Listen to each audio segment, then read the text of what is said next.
Transcendental Meditation and their experience with it over the 50-odd years. 53 and counting. 53. Wow. Okay. Okay, so thank you, Rick, for organizing this Shabbat sandwich. Close this door so we don't have Oh, yeah. to use it. It seems to be a format that's working for everybody, and it's fun.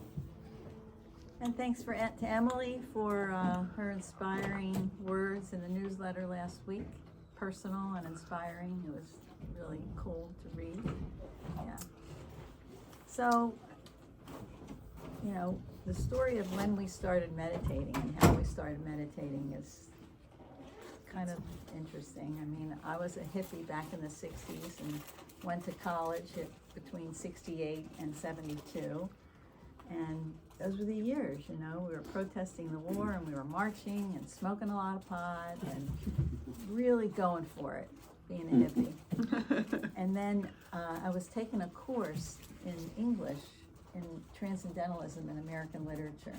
And that was with Ralph Waldo Emerson and Henry David Thoreau. And I loved it. I loved the course. And so I go down to the student union and I see a poster in the student union with Maharishi Mahesh Yogi's picture on it, and it said, "Come to a free lecture on Transcendental Meditation." So I thought, it's got the same name, Transcendental, maybe I'll go listen to the lecture. So I went to listen to the lecture. That was in 1971, and it, you know, resonated with me. I thought it sounded like something I would wanted to explore, and I learned to meditate. And from 1971 on, I've been meditating twice a day for 53 years.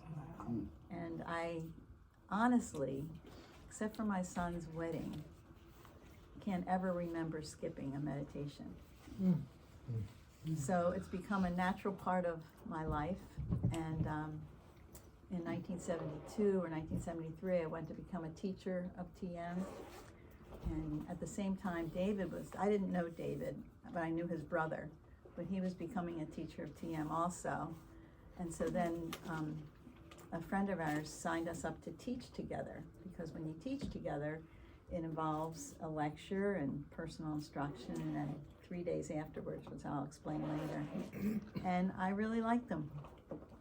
So he didn't know what was up, but anyway,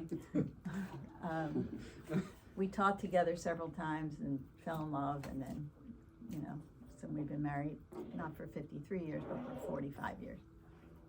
So that's how I learned to meditate. So I thought what we would do is just talk about what TM is, what it isn't, how it works, and some of the benefits of it that you can use, you know, in your daily life, and then answer questions, okay?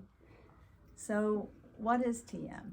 You know, it's a simple, effortless, natural technique. That's all it is. It's a technique.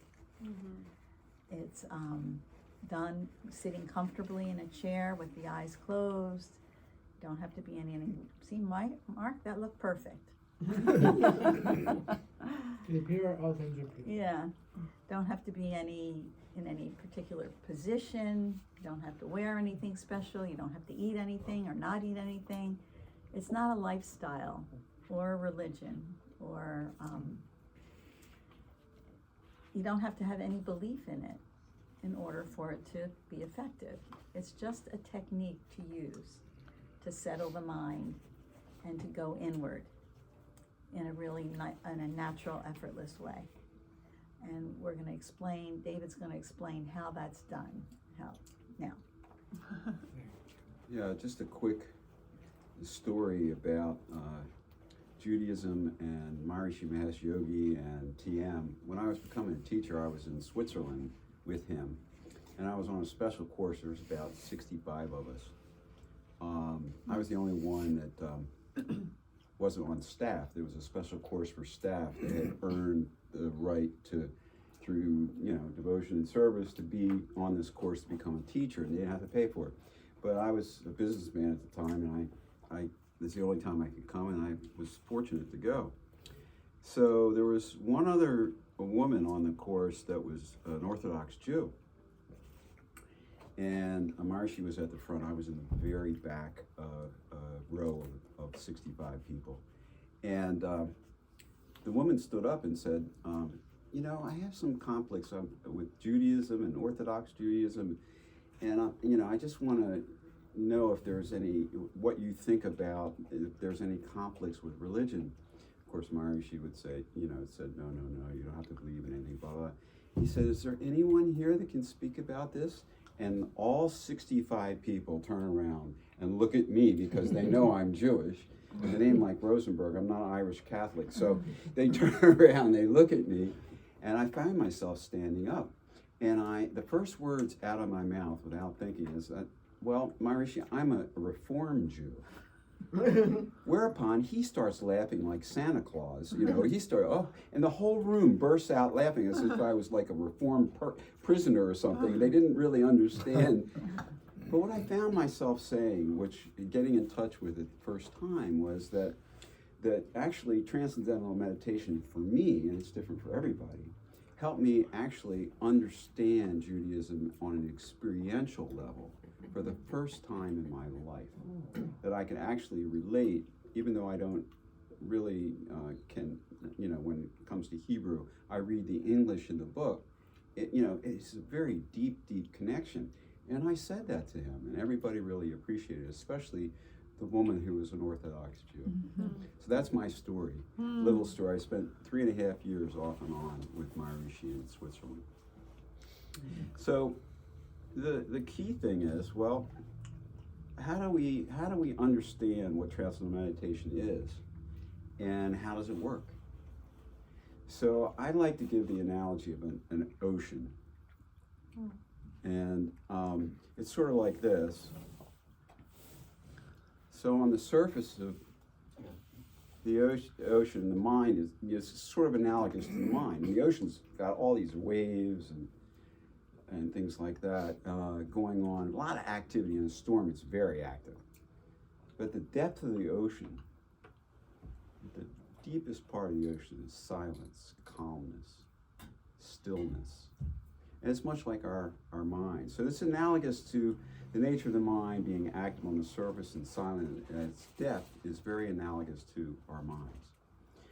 So we all have these active thinking minds up here. And I like to call it our gotta mind. I gotta do this, I gotta do that, I gotta call her, I gotta make this list.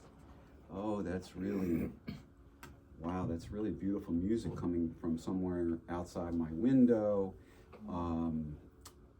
All of these things keep our minds outer directed through the senses, through our thoughts. We're caught up in the gotta world. And so that's sort of the surface active thinking level of the mind. And some people would say that we're only using 10% of our full mental potential, that there's 90% that we're not accessing.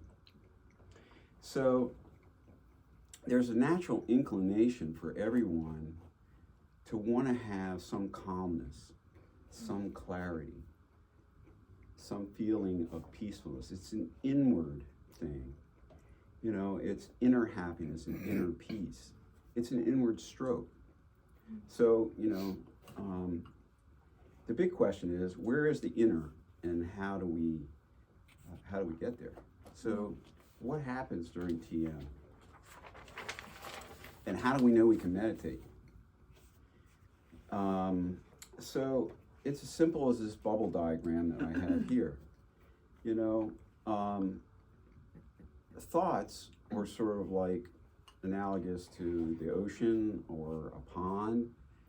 They start maybe, you know, a bubble in a pond might start at the very, very quiet, sort of the source of the bottom of the pond. And this bubble of air gets bigger and bigger and bigger and bursts on the surface as a bubble. The same thing happens when we have a thought. Where does the thought come from? And what is the qualities of thought? So a thought may be an impulse at the finest level of our consciousness, and then takes on a characteristic of energy, and it rises and it bursts on the surface of our mind as a fully developed thought. Now we have thousands and thousands and thousands of thoughts from the minute we become conscious and wake up in the morning.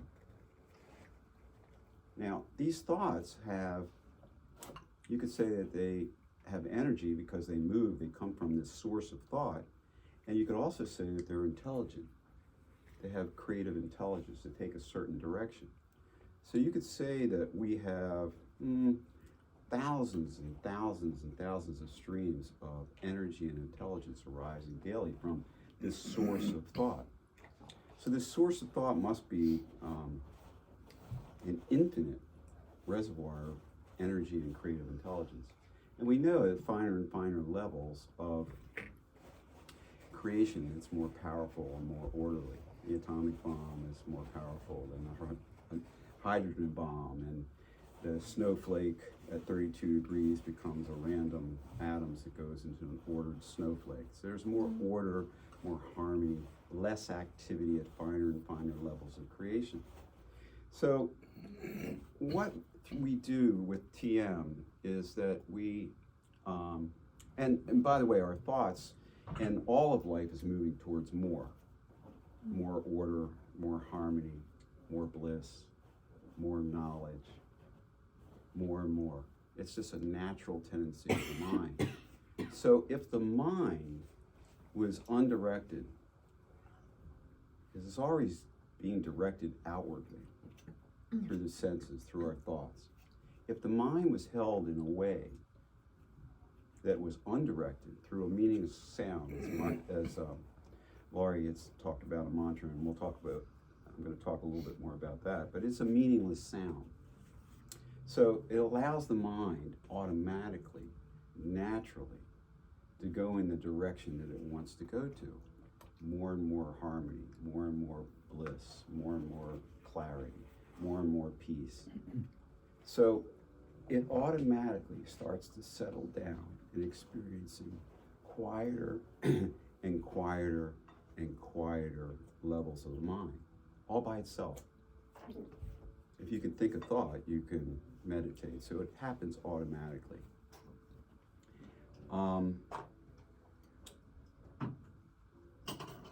With every, the mind and body are connected. So with every mental activity, there's a corresponding physical activity. So as the mind settles down and gains a deep state of alertness, the body settles down automatically and gains a deep state of rest. The amount of rest as measured by heart rate, breath rate, brainwave activity is something like 16 to 20% in 20 minutes of transcendental meditation, whereas in your deepest part of sleep, your metabolic rate is only reduced by 8%. It's astounding. And there's over 300 studies, scientific research on transcendental meditation that we know this is true. And I can don't want to go into too many details about that, but there's a lot of research about the health benefits. I might expound on that. But what happens when we get a good night's sleep? We feel good. Huh? We feel good the next day. You feel good the next day. You wake up refreshed. You appreciate the sun shining. You smell the roses. You get more accomplished. You feel more fulfilled. What's preventing us from that is, well, what happens when you don't sleep well? You might be a little grouchy. You don't notice the flowers. Your life doesn't seem quite as good. Well, as we're going through our life, we're putting stress on our nervous system. We're accumulating stress and fatigue and dis-ease. Transcendental meditation is a way that automatically handles mind and body at the same time, in that in this deep state of rest, you relax and you unwind and you dissolve this accumulating stress, strain, and fatigue. And so it's a way to sort of reverse the course, so to speak, in that it has a health benefit, because we know that less stress, anxiety, less fatigue means more healthy bodies. And so it handles both mind and body automatically at the same time. why it's easy, to do it twice a day sounds like how do I fit that in? But truth be told, by the end of the afternoon, after a day's work or a day of mothering or even a day by yourself, you start to feel tired. And so after 6 to 8 hours of dynamic activity, that's when you meditate again, and you dive and you have another state of deep rest added to your day. So how great is that? I mean, I can just remember him coming home from work and just being, I had a fight with my brother, and this thing or that thing happened at work, and going up to meditate, like get up there, go up the steps and meditate, and then being in a totally different mood when he would come down and play with the kids. So it becomes easy to fit in because it becomes a priority, and as natural to fit in as brushing your teeth. So even though we've meditated in planes and trains and dressing rooms, and God knows where else. Hi, Alan. Hi, how are you? Hi. I'm so late. Sorry. We've meditated any place you can think of because we don't want to skip, and I'm just sitting there with my eyes closed. I don't care what people think if they walk by me. So it just becomes a priority in our lives. I guess it has. We've done it for 53 years. Go ahead. Yeah, and what Laura's saying is really valuable. The reason why we meditate is it's rest and activity. All of nature is rest and activity. So you sort of draw back the bow so that the arrow flies straight and true and hits the target. You pull back and take this deep state of rest. It's called restful alertness, in that the mind is fully awake in its own nature at this so-called source of thought. We might call it pure consciousness. And there's lots of different references, both in Jewish liturgy and lots of traditions to heaven within. And so the mind is bathing in its full potential in this harmony and bliss, and the body is fully rested. So it's a fourth state of consciousness, restful alertness. There's waking state, sleep state, and dream states in between. We sort of lost the ability to access this fourth state of consciousness, which is restful alertness. So what do we do when we meditate? Why is it so easy? The fourth state, I didn't catch. Yeah, fourth state of consciousness. Waking state. What is the fourth? I didn't The catch. fourth state is restful alertness, where where the mind is fully awake, but the body is fully at rest. And there's even moments during meditation where thought is transcended altogether. So at that time, it can be a fleeting moment, or it can be maintained for several minutes, but the mind has transcended even the very finest level of thought into no thought. And it's a state of wakefulness and a state of rest at the same time. Good point. And it's sticky. It sticks in activity. So when you come out of meditation, your mind had this bath in its own nature, and the body has had this rest with less stress. So you're living more of what I call 200% value of life, 100% inner and 100% outer. So how do we know we can meditate? I want to make one point before that. Oh. So when we have this deep state of rest twice a day, there's a short-term benefit of being more rested and releasing the stress of the day. And so that's great. There's also a long-term benefit, a cumulative benefit of meditating for weeks and months and years. And because we take that restful alertness state out with us every time that we meditate, begin to notice a growth of consciousness. So there's the short-term and the long-term benefits. Okay, sorry. That's a good point. Really good point. So what do we do, and how easy is it to meditate? So 2 times a day, when we wake up in the morning, we either sit up to meditate or maybe take a shower, or we do whatever we do in the morning, and then we sit to meditate. That gives us this extra benefit of starting the day from this place. It's similar to what we do when we go to sleep. You set up the initial conditions when you go to sleep, right? Some of us might put on PJs. We might fluff up the pillow. We lie down comfortably and it's quiet. We turn out the light. And then automatically, effortlessly, another state of consciousness takes over, the sleep state of consciousness. Same thing with TM. We find a quiet place. We sit comfortably in a chair or on the bed. We close our eyes and get settled. And then we begin to think the mantra as effortlessly as we think any other thought. And automatically, after setting up the initial conditions, the mind starts to settle down, the body starts to settle down, and we're able to meditate. If you're able to think a thought, we're able to meditate. It's just that easy. So, just in conclusion to that, it's just the bullet points are: it's effortless, it's natural technique, allows the active thinking mind to settle down by not being directed outwardly through the senses with a meaningless sound called a mantra.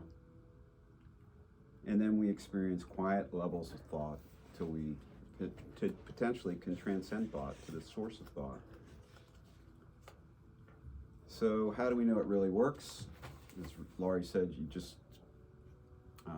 don't have to believe in it works. If you eat an orange, you don't have to believe that there's the benefits of the orange and the vitamin C and whatever you get from an orange. And I don't want to go into the details, it's too much, but the amount of research that's been done on TM, in 20 minutes of TM, the cortisol levels associated with anxiety go down by 30%. There's an increase in serotonin associated with happiness. There's a reduction of blood pressure associated with a range of dis-ease and disorders. And in the last 40 years, there's been over 300 studies, including the American Medical Association, and NIH has provided millions of dollars for research on TM. So that's my part. Okay, so I'll just add a couple more points to that. So, talking about the effects on the mind and the body. TM strengthens the connections of different parts of the brain. So you have a frontal lobe, and you have your, the left hemisphere and the right hemisphere and the amygdala.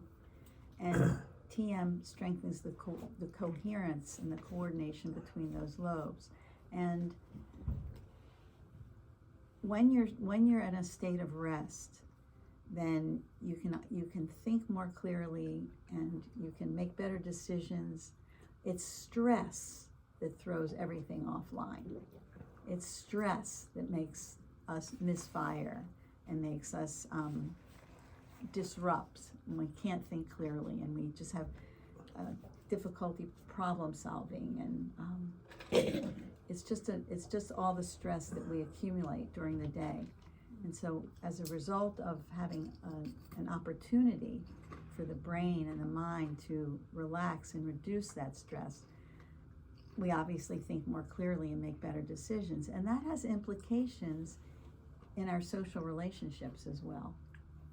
Because if we're angry or if we're stressed and feeling anxious, how do we behave in our social relationships? I mean, can we always see a wider perspective, or are we too focused on what our individual anxiety is? So social relationships improve. It becomes more harmonious. There's more access to love. There's more access to, a compassionate heart when it's not as stressed and is in a more restful and has contact with the source of being. So, I feel that contact when I'm sitting in services. We generate a very beautiful, just awe-inspiring space, and I feel that that contact and that source of being in synagogue many times. And I'm sure many people feel it maybe in nature or whatever brings you that blissful experience. This is just another way to kind of set it up to dive twice a day. You know, it's just another way to dive and bring that out into activity. That's the main idea. I mean, it's great to meditate and certainly feel better, but its effects is in activity. You know, in relationship. The effect of meditation in activity is where the real benefit is, certainly in social relationships. And if you think about it, what would the implications be on world peace if people were less stressed, less anxious, less angry, happier, more peaceful, had a wider perspective to see things differently? I mean, we're all individual trees in the forest, right? So it does have wide range effects. Supposedly, according to Maharishi, only 10% of the world needs to be 1% needs to be meditating in order for a phase transition to occur, in order for things to start to go in a different direction. So that's why there's big courses with, 10,000 people meditating at a time or things like that are around. And certainly the world now needs all the help it can get. Yeah, Get to that 1%. Yeah.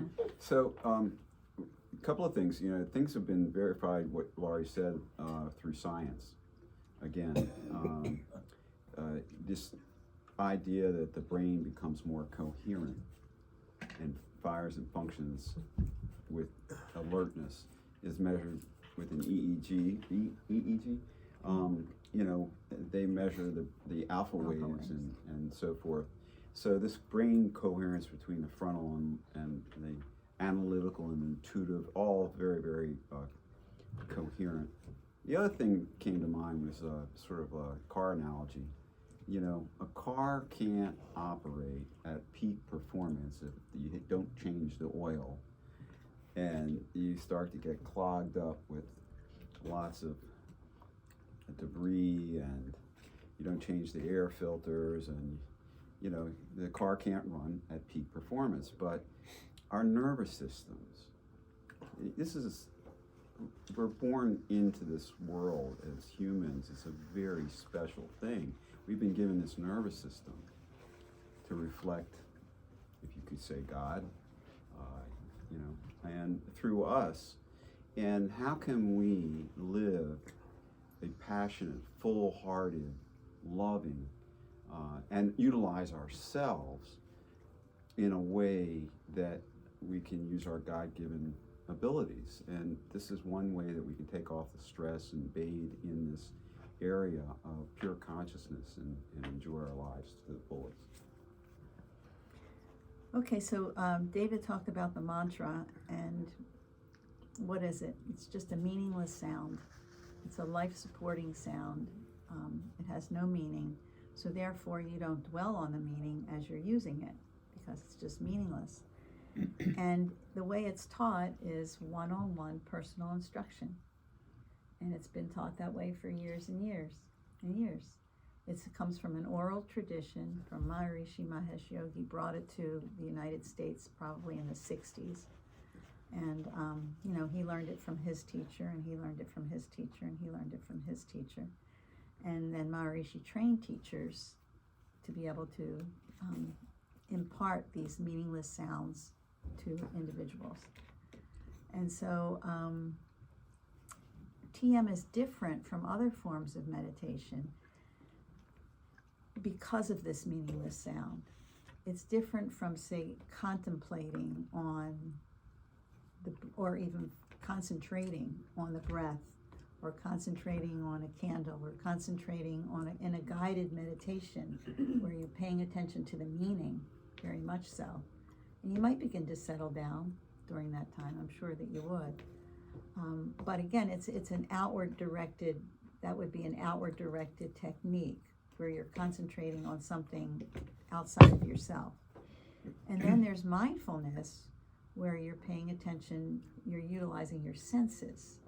what am I hearing now? What am I seeing? What am I feeling? How does the wind feel on my face? How does the cement feel on the bottom of my feet? And you're utilizing your senses to peak that experience in the moment. So TM's different because you're turning away from your senses. So you're using the natural thinking process. You're not trying to get rid of your thoughts. You learn how to use your thoughts in meditation, and you turn the mind inward, away from the senses. And that's the way that deep dive begins. So that's how TM is different from other forms of meditation. Course. Yeah, the way that you learn is personal instruction. You usually hear a lecture like this. This is the first one we've done in probably 40 years. Really? Wow. Yeah. Well, Thank you. we have Other than personal conversations when people ask us. yeah, we taught TM for a long time back in the days, when Hundreds of people. Merv Griffin, Maharishi was on the Merv Griffin show, and Our house was people, a center. people were lining up to teach TM, and we were really teaching in the thick of that time, which was really, really fun. But then kids came, and careers came, and we just didn't teach TM very much anymore. But it's still taught the same way it was as when we learned it. So you learn one-on-one with a teacher, and then there's 3 days after that called the 3 days of checking, where at that point you're meditating twice a day on your own. So you have more questions and more knowledge is given out. And then on the second day of checking, you've been meditating, 7 times on your own, and you have more questions and more knowledge is given out. And by the third day, the second day, you talk about the release of stress in more detail. And on the third day, you've been meditating, 8 or 9 times by that point, and you can actually begin to talk about the growth of consciousness at that point based on your experience. So that's how the course is taught. I guess that's all I really have. You have any questions? You have questions?